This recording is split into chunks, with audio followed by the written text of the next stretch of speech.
Hello and welcome to another interesting edition of Art and Leisure. Today we have 4 reports for you. They are Mind Revolution Exhibition, Crowd at the King's Frontage Exhibition, UNILAG and OYASAF Workshop, and Beyond the Limit Exhibition. Let's start right away. Olawunmi Banjo is one of those young artists you'd describe as gifted. She has a knack for details. What we're about to see is her first exhibition, first solo exhibition, and the works are splendid. Cross my heart. My name is Chioma Okpara. Stick around. Olawunmi Banjo has participated in many group exhibitions, won awards, and done commissioned jobs. She titled her first solo exhibition, Mind Revolution. I looked at my environment, my society, and my country and continent, and I discovered that we have so many creative minds in Africa, and lots of youths are willing to explore in so many areas, but very few people are willing to support and encourage them. And I believe that if creative talents, creative minds are being empowered, we'll have a lot of improvement in our economy, and we'll have different innovations that will be globally relevant. She prefers the oil on canvas medium. She's influenced by what she sees and experiences. This piece is titled Hidden Potential. Hidden potential is basically about people who find themselves in situations that are not so encouraging, just like the one we have here. The power supply, the bad roads and all that. And the point is, we should not let things like that, things around us, bring down the inner us. The piece is titled Illumine 2. I had the 1 and this is the 2. It talks about a child in a failed system and being deprived of so many things. I'm trying to encourage creative minds in my country and continent that regardless of what's going around us, regardless of the economical breakdown and challenges we face every day, we should find the strength and the will within us to improve what's around us. And if we do that gradually, then we'll see what we really desire in our country and in our continent and the world at large. Olawunmi uses the female figure to preach courage and doggedness. Consciously Thriving is a piece whereby you find yourself in an environment where things are not growing, things don't seem fertile. Instead of letting things around you weigh you down, you summon from within you your creative ability. And when this is done, you discover that while you're growing, gradually it spreads and it improves what's around you. It's a series, it's titled Awakening. Awakening speaks to the leaders and the followers. People are the roots, and a tree can't flourish if the roots are not strong enough. So the leaders depend on the followers. At the same time, the followers depend on the leaders. So it's high time we work together and stop passing the blame game. Female figures in my work. 1, it's part of empowering women around me. And 2, there's this saying that use what you have to get what you want. My model is my sister, and she's the main one around me. And every time she models for me, I'm able to get the concept I want. Her attention to detail is obvious. I can't really say why I give attention to details, but I believe it comes naturally. Because while I'm working, I continue till I get to the point that I'm satisfied. Olawunmi's first solo exhibition was declared open by the German Consul General. I'm very much impressed because it reflects, on the one hand, a kind of photorealism, which really requires the fine art of painting. And on the other hand, it has very interesting surreal elements.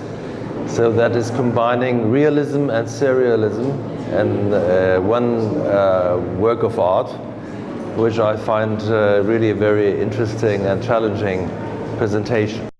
Other art enthusiasts are also impressed by her collection. A year ago or 2, her works are works that when you see, you won't be able to see details. But I thank God that what I'm seeing now is beyond my imagination, because she has gone far. I think Olawunmi Banjo has come a long way. She really has grown as an artist. There's a vast and very interesting bulk of work here. She is possibly the most important future contemporary artist that Nigeria has. Her eye for detail, her use of colour, her work is of photographic quality. It's absolutely breathtakingly good. This solo outing is Olawunmi's way of announcing her arrival at exhibition venues as a regular exhibitor. Definitely, I'm still working and I'm still planning to improve what I have already. So look out for more and improved and more creative ideas coming out from me. This is my talent, this is my creativity, and I don't find myself doing anything else except from this. I've been doing this for a very long time, and I believe if I should stop this, then what's my purpose on earth? This is my purpose on earth, and I'm planning to keep improving it and taking it to a greater level. And at the same time, it's not just me. I have so many things, I see so many things going on in my society, and these things need to be addressed. And what I'm doing is addressing them through my works. With this exhibition, Olawunmi Banjo persists that the mindset of an individual should be changed first before the society can be changed.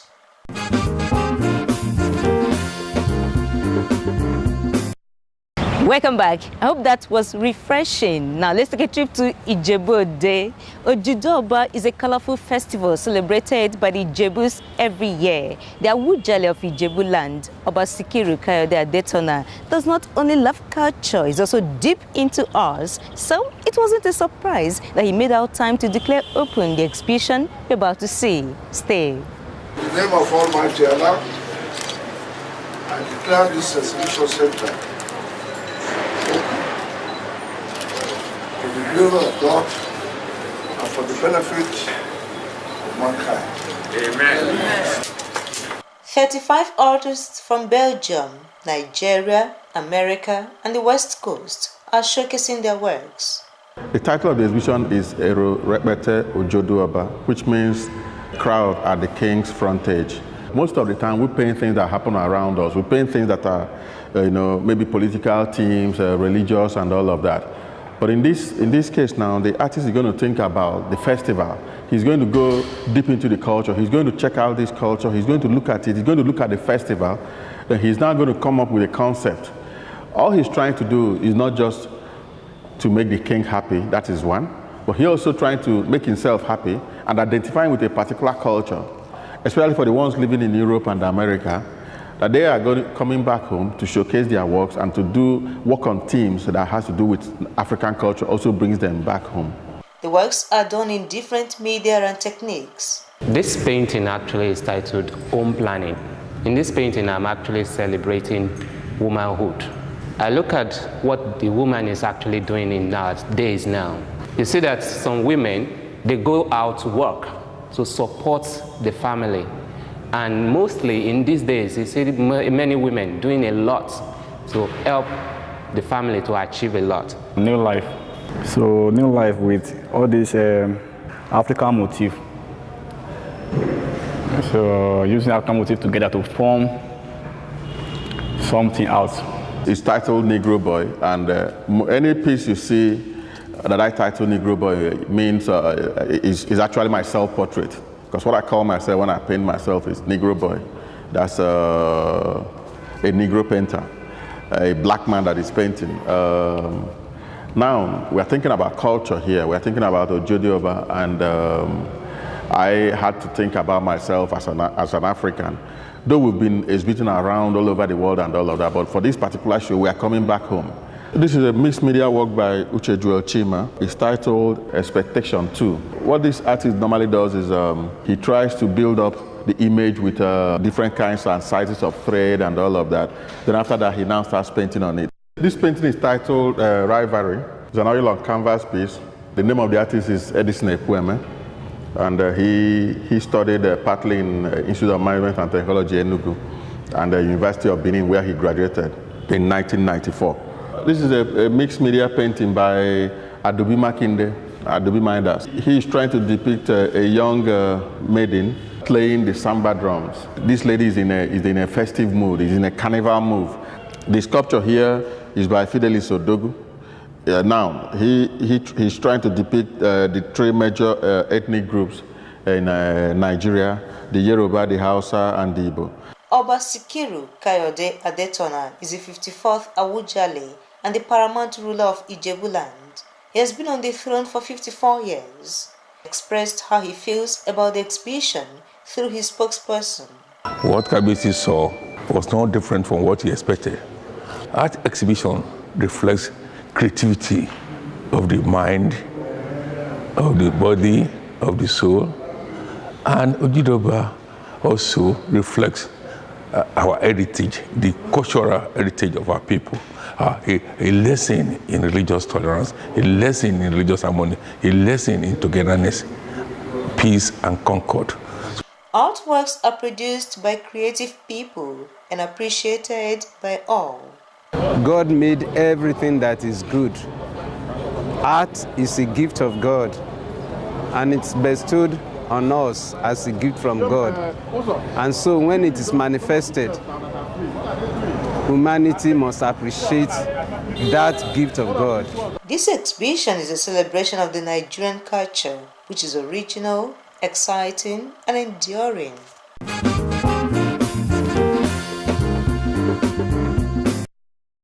Welcome back from Ijebuland. That was a Repete Lojodoba exhibition which was organized in honor of Oba Sikiru Kayode Adetona, the Awujale of Ijebuland. Okay, from a king now to a prince. Omoba is a Yoruba word which means prince. Omobayemi Shilon is a great art collector. For 3 years, his art foundation, OYASAF, and the University of Lagos have collaborated on an art workshop.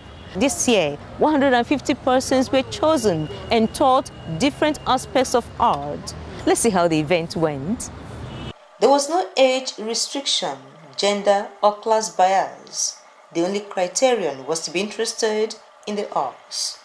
150 people were taught different aspects of art. Announcements were made via different media, newspapers, internet, one-on-one contact, and applications were sent in, and people were selected based on their application and areas of interest. Erudite scholars were called in for the training. They were selected from different institutions based on their skills. Dr. Pat Akimbola, for example, the silk painter, traveled in from the US to facilitate the workshop here. He did 2 workshops with us within the space of 2 months. Other facilitators like Ato Arinze is a professional ceramist. Lola Marin Doti is still a student at the Obafemi Awolowo University, Ilefe, but very good in jewelry making. Runsewe is a professional in wire works. And of course, Shola Ogunfuwa is my colleague here in the university. Boye Ola, who facilitated photography, is a well-known name in journalism and theater practice. So all these were selected based on their skills and knowledge in the different areas. We focused on photography, drawing, silk, painting, ceramics, bead and wire works. To conduct this workshop with silk batik painting is what we call it. It's a fusion of silk painting and batik. It's really a great workshop for everybody to participate. Nobody is left out. Doesn't matter whether you are in art or not. We should just come around and gain one thing or the other. Like, there's always something to gain. The University of Lagos and Omobayemi Shilon Art Foundation collaborated in this 5 days workshop. Yeah, it's a platform for artists to come together, to share ideas, to learn from experienced hands, and also to share ideas of what they already know, with other participants at the workshop. People have always mooted that the collaboration of the town and the gown is about the best thing that can happen to any developing country. It is a platform whereby the academics within the system and the professionals from outside can come together to rub minds and fashion out a technique that is entirely different from what is obtainable outside and different from what is obtainable within the university system. We've had several workshops in the Nigerian environment even long before this time. The Oyekiti workshop 1947, whereby local artisans were brought together to use their skills to evangelize. The Mbari Bayo in Oshogbo in the 60s, facilitated by the Bayers and Susan Wenja. Then the Oriolokun in the late 60s at Obafemi Awolowo University, then University of Ife. And the Amatan workshop, facilitated by Professor Bruce Onombra Peya. Now we have this, a collaboration between University of Lagos and Omoba Yemisi Adedoyin Shillong Art Foundation. Those that participated spoke highly of the kind of training they received. This is my first time in OYASAF, and it's been a wonderful experience for me for the past 5 days. I worked in the silk painting session, and I've been able to learn a new technique of painting, which is different from the conventional immersion of batik painting. I've not gotten a job yet, so I utilized this opportunity to learn something. And the area I chose was bead making and wire works. That's jewelry. And I really learned a lot. They really tried, as in the instructors tried for this, will I say 4 days or 1 week, this thing. And it has been awesome so far with the facilitator by name Lola. She's been wonderful in putting us through. What I've learned in this workshop is the ability to work with people, irrespective of what you know. This is the third edition of this entrepreneurship workshop. It provides opportunity for upcoming artists to learn from studio-based artists and art teachers. This informal training style offers a more practical approach to learning than the art school curriculum. It also helps to equip participants with vocational knowledge and confidence for self-employment.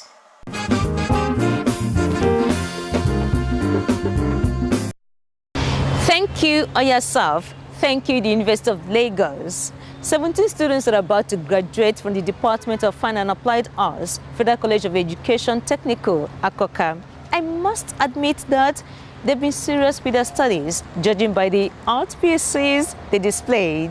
Let's see this group exhibition. The exhibition is titled Beyond the Limit.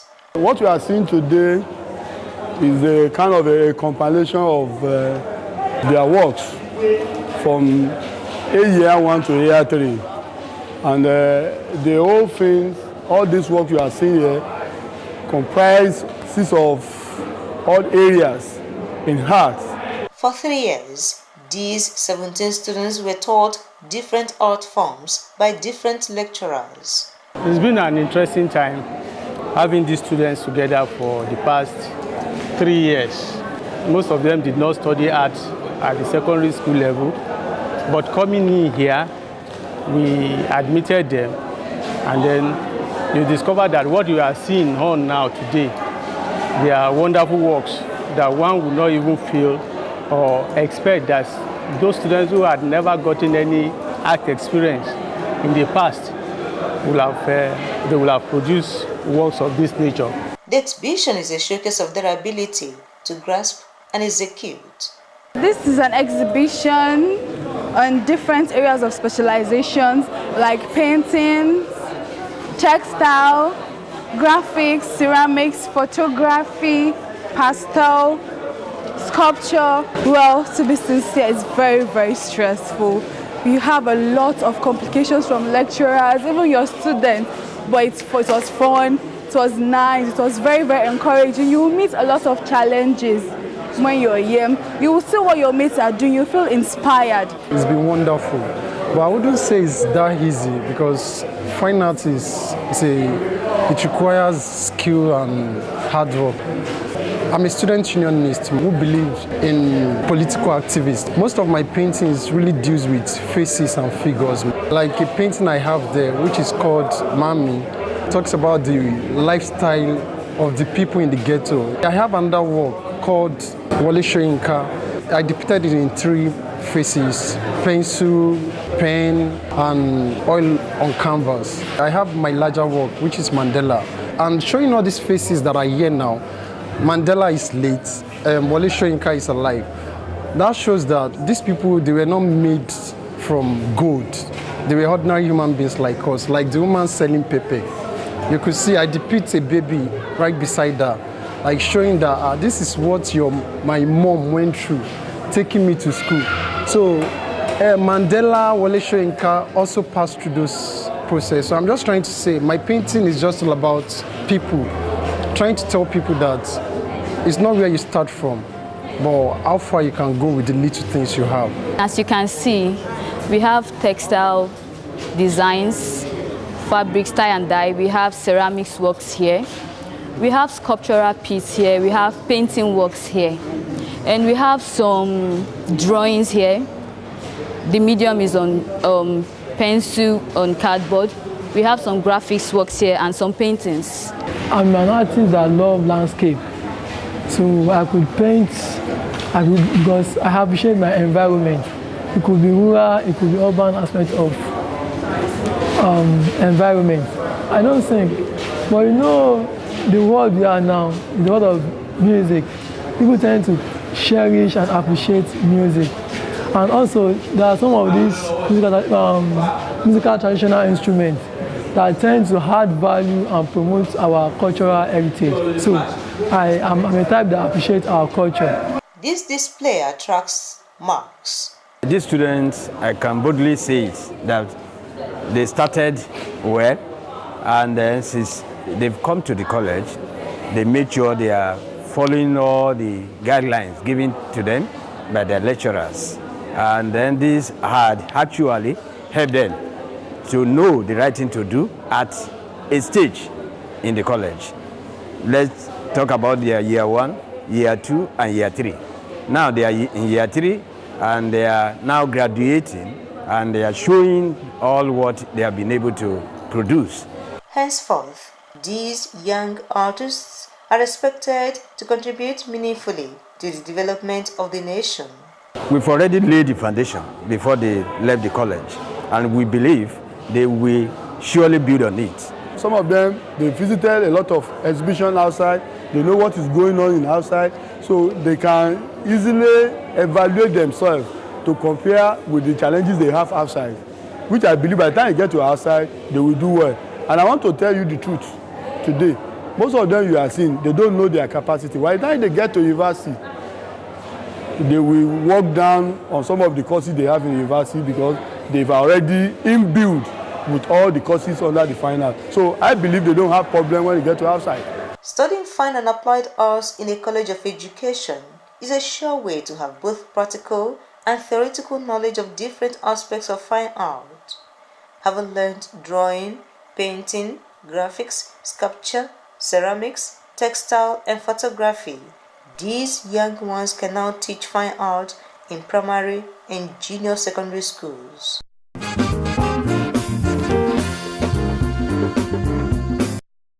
Nice to have you back. We have gone to different places to see what creative people have been up to lately. I hope you enjoyed our package. If you did, I think you did. Please join us same time next week for another rich edition. Please visit www.artandleisure.com.ng so they can watch this episode again and again. And don't forget to leave comments afterwards. My name is Chioma Okpara. Love yourself. Love Nigeria.